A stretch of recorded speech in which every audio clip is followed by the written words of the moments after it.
Hello again. I'm here with the golden one, second part of tonight's discussion.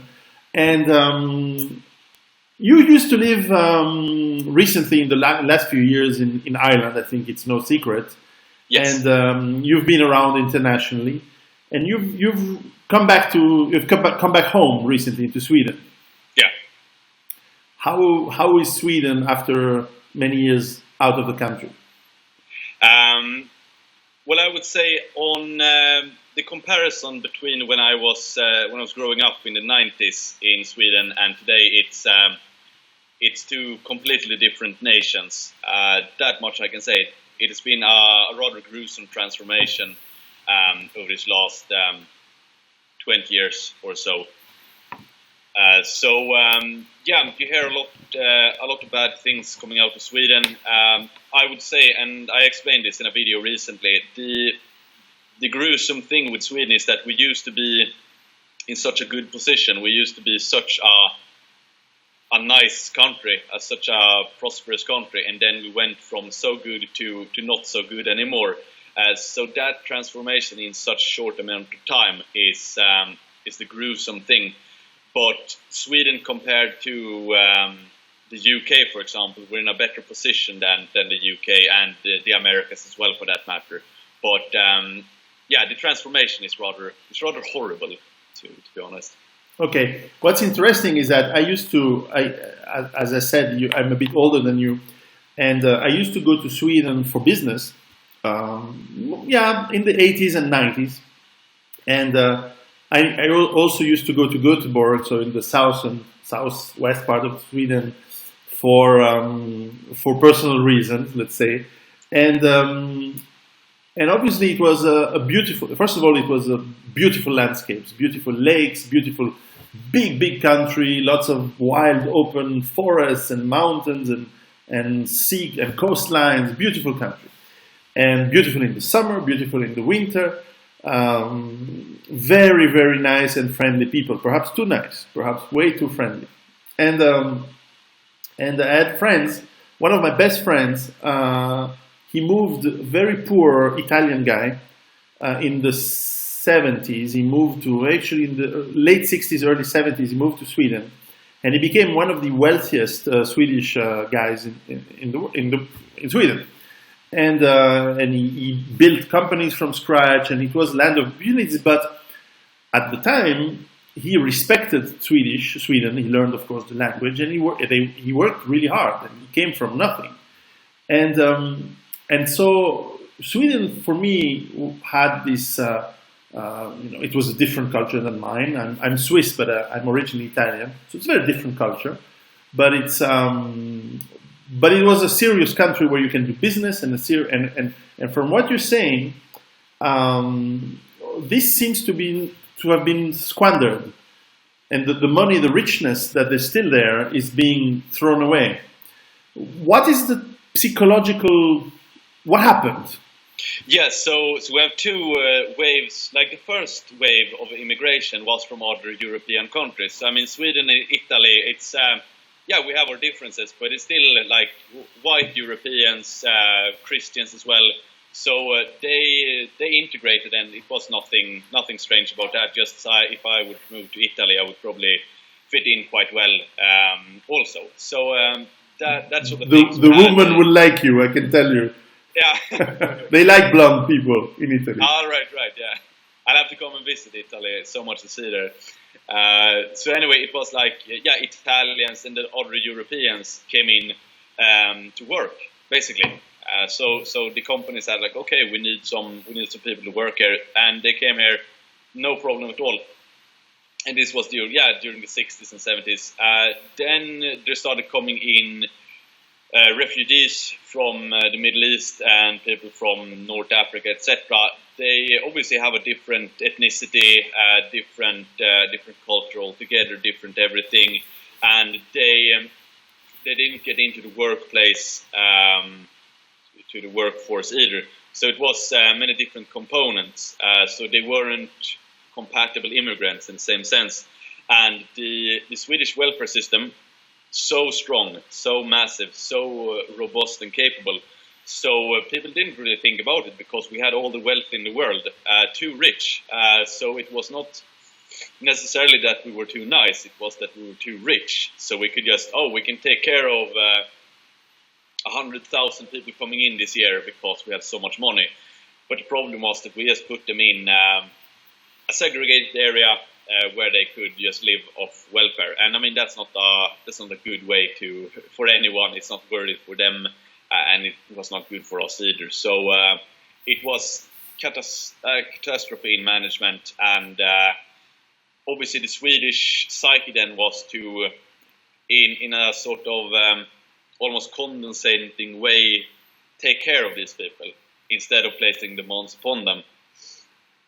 So what we should have done is simply to spend that money as like in projects to help them in their home countries, perhaps. But the way we did it right now, it was not a good idea at all. Now, if first of all, are there things that today, in being a Swede living in Sweden, are there things? If there are, of course, you don't have to say them. But are there things that you cannot say online unless, or you will get in trouble? Are you free to say what you want and think, or not in Sweden? I can't say. It depends. There have been some nationalist veterans who have said things and then they have been jailed because of a law that is basically incitement against minorities. So if you talk, I think it's if you say something positive about Hitler without specifying what you like about Hitler, then it's counted as being offensive against the Jews. I can't say for sure, but it's something along those lines. But it's not like in Germany or in France where you can get jailed for questioning certain elements of the Second World War. But then again, like in a social context, if you're worried about being socially ostracized, there's a lot of things you couldn't say. But that's changing now, fortunately. So I've never really cared about those things because the truth is more important than that sort of thing. But we have a better position than the UK, France, or Germany in that regard. So now the reason I ask this question is because now I don't know about you, but something that seems to me very important. It's not to say bad things about people. It's about whichever people. It's about saying the reality. It's about being able to see what is the reality and be able to tell the reality. Because, like a doctor with an illness, if you don't see what is exactly happening, you can never cure or treat the problem. And I'm happy to hear that you can move towards now in Sweden towards seeing the problem, because what I usually like to ask people when I go into countries, and I've not been in Sweden for at least 10 years now, is what you think if you had to make a SWOT, strengths, weakness, opportunities, and threat, a SWOT analysis of your country, what would be the strengths of Sweden today? What would be the positive aspects of the country? Well, the strength is the Swedish people itself. I mean, as I said, we have that sort of fanaticism within us, for good or worse, but it is there, and for all our faults, we are a quite high capacity people who, like historically speaking, we no problem being outnumbered, no problem overcoming these odds, and if that sort of mindset is reawakened, that would be our biggest strength, I'd say. And then weakness, obviously that we are under a government, an establishment that wants to replace us as a people, basically. So and they are stronger than us as it is right now. So that would be the weakness. Another weakness would probably be the liberalism, in the sense that it's like individualism, that many people still view themselves not as Swedes or Europeans, but they view themselves just as a liberal, an individual who just wants to partake in pleasure, luxury. Because the thing is that Sweden, even though we're heading towards a cliff and things are getting worse, we're still living in immense luxury. I mean, everyone in Sweden can go into any food store and buy the best food there is and have a royal feast, and then they can go home, have a nice hot shower, and then they can relax in a big nice sofa. So I mean, it's still a very luxurious environment, and this is obviously true for a lot of the West. But that is like luxury creates weakness. So that would be the biggest weakness in my view. Now, you mentioned of course, it's a kingdom. And you mentioned intelligentsia and that wants to replace Swedish people. Now, that would not be, in theory, of the interest of the king or the queen, whichever is the next one. Certainly, people across Europe who like the concept of kingdoms, seem to me to forget that Europe has most European countries are kingdoms. In fact, well, not all in the European Union, but certainly Belgium, Netherlands, UK, Spain, Sweden, Norway, Denmark, and I think that's it. But they and Luxembourg. And now, why isn't the king protecting its folk, its citizens? Yeah, that's a good question. I wish he did. I genuinely wish he did. I am a royalist myself. I still support our king, but he has failed us in a way, and I'm really sad to see this. Just a week ago, he gave a medal to an individual named Barbara Lerner Spectre, and it's a very yes, yeah, you recognize the name. Of course. It's the infamous Europe must become multicultural, and he gave a medal to her, and that just and this was just a few weeks ago, and it broke my heart. It truly did, because I've always been a king's man and believed in the monarchy, but that was a bit heartbreaking. So yeah. So we can hope the king changes his mind. Perhaps. Yeah, hopefully Okay. he does. But I think he knows who the true powers in the world are, and perhaps he doesn't want to be. I don't know. They changed dynasty at least once in Sweden before. Yeah. So. Now about the opportunities. If you want to keep being positive, what are the opportunities for Sweden and the Swedish people in the coming years? And let me put a scenario here. Let's assume you mentioned I think you're very right to mention that people are still living in a very luxurious time. And we in Switzerland, we are a smaller country than Sweden, but it's about the same level of richness. People are way too wealthy here, so they don't. And I understand exactly how is Sweden for that matter. Now, if we take the scenario where things are not going to be as nice in the future, because perhaps the social cost of all this immigration becomes so expensive that the social system collapses, that the economy collapses, or the global economy goes very bad for lack of resources or for wars, whatever scenarios. In that situation, what is the opportunity for Swedish people? Well, I mean, in a collapse scenario, then we have a lot of opportunities. The key right now is that the establishment, who obviously hates people like me, they are controlling the police and the military. If the police and the military are gone, then it's a race to the top, and I have no doubt in my mind that Swedish men will be the most capable in such a scenario. Because there's the thing, we don't have perhaps as many guns as Switzerland or America, but we still have a lot of hunters with guns and weapons, and who are used to working in teams and who are used to managing weapons, etc. So I mean, in that sort of collapse scenario, I would be very confident in a Swedish victory in that regard. Now let me ask a sub-question there. Is it correct to say, maybe not, but is it correct to assume that the Swedish people also have a tradition of not being individualistic in times of difficulty? Because in the old days, Swedish was a poor country, and people were strong together.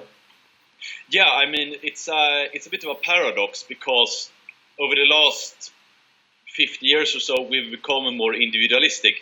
But traditionally speaking, Sweden is a very collectivistic people, like Yeah. really social in that regard. That very keen to take the tribe or the community before all else. And I mean, a strong virtue is that of giving everything you have for the tribe. So we have that within ourselves, being good, honorable, loyal to each other. And definitely, I hope that is being reawakened within us, that sort of a fierce loyalty to each other and to the country. And obviously, if things become worse, then the sort of traditional values will come to the forefront. Now, since you're back to Sweden, you've probably, of course, you came back with your childhood friends, with your family. How are they? And I don't need to go into you don't need to go into the details of people. But did you feel a change of mentality from your close friends, from your family? How are they seeing, in regard of what you're teaching? I mean, how do they react to what you're saying and on the Like internet? basically all of my friends are on the same page as I am, and that's because I wouldn't want to be friends with anyone who isn't on the same page. Because at this particular stage in time in Sweden, I'd say that there's no excuse to not be on the good side of things and to not see eye to eye with my work. So yeah, that's basically all of my friends are on the same page. And I wouldn't want to invest time and emotion in someone who doesn't see eye to eye with these sort of things. So basically, if I'm going to be a good, loyal friend, I want to have a good, loyal friend in return. So I'm not with some modern feminized man. So Now, interesting to transition is we mentioned the advice that you would give to young men. Now, my recollection, of course, that's 20 years ago, of Swedish women in general, and in particular, I'm thinking of one, is that they're quite strong, very nice, very sweet, but very strong-willed women. What advice would you give to Swedish women today? Like the first advice I would give to all Swedish men is to become stronger. Because that is actually a problem, that Swedish men have been taught their entire lives to be almost submissive towards women, and that creates a bad hierarchy. Because a good hierarchy should be a man on the top, and then a woman, and then children. So like a good family structure. That is how it's always been, also in Sweden, except for the last few decades, where Swedish women have been taught that they should not submit to any man, that they should be strong, independent women.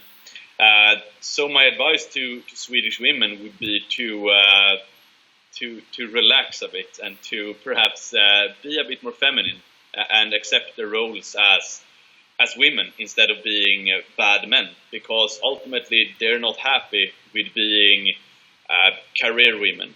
They're happy if they can have a family to look after, a husband and children, and a good stable home. That is how women become happy, not by slaving away 9 to 5 in a multicultural or a multinational company that doesn't care about them. So I'd say that the priorities for Swedish women, or modern Western women in general, should switch from making a career and making money to creating a good, stable family. My second book out in English is about feminism. I think you will also like it. Right, it's cool. Yeah, I'm looking forward to it. and Swedish women will like it. Now this leads me to an idea: is that people can reach you and can learn about you and go to your YouTube channel. And the question is, are you also going to do physical speeches, conferences? Are you planning of reaching people, in the real non-internet world?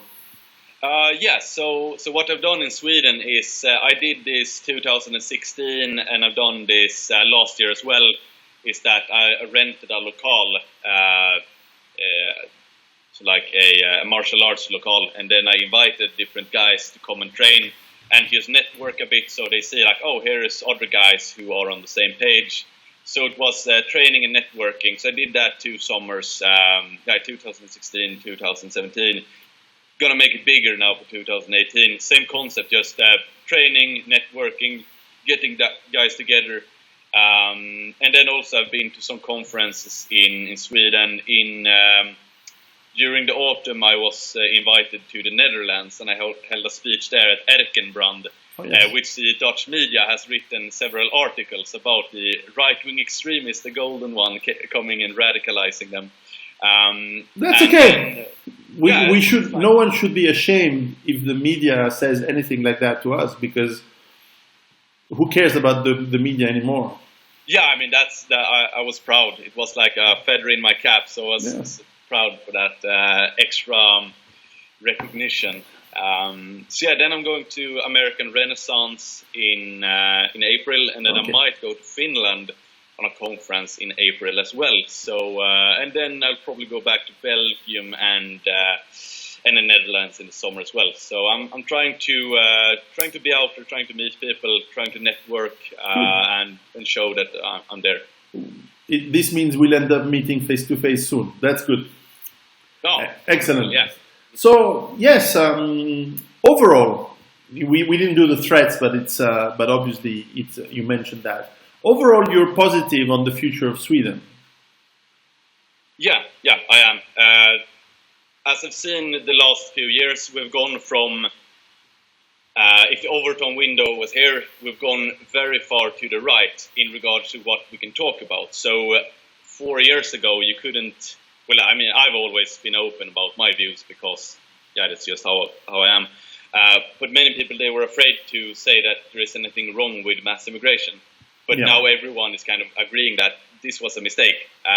So it has changed extremely much in a short amount of time. So yeah, I'm very hopeful.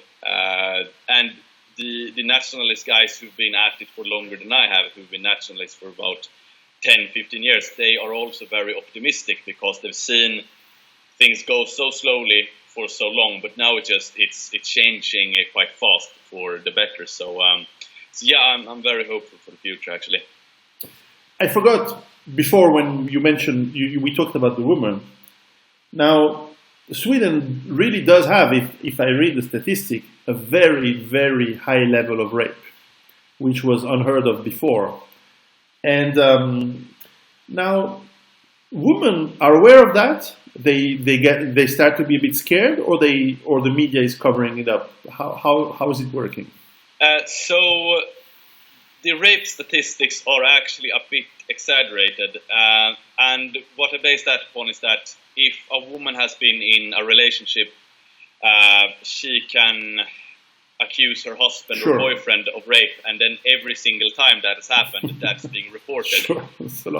So it's the rape statistics, they're not really in tune with reality. Okay. But then again, like there has been a wave of rapes. So if I had a teenage daughter, I would not let her go out in the middle of the night. I would not let her be drunk at a public space in the middle of the night. And these are the things, they happen in bad places at bad times.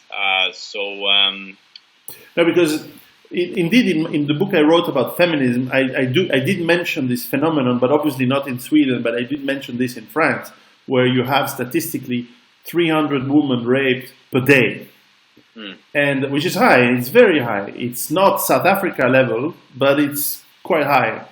And same in Belgium, it's very high levels.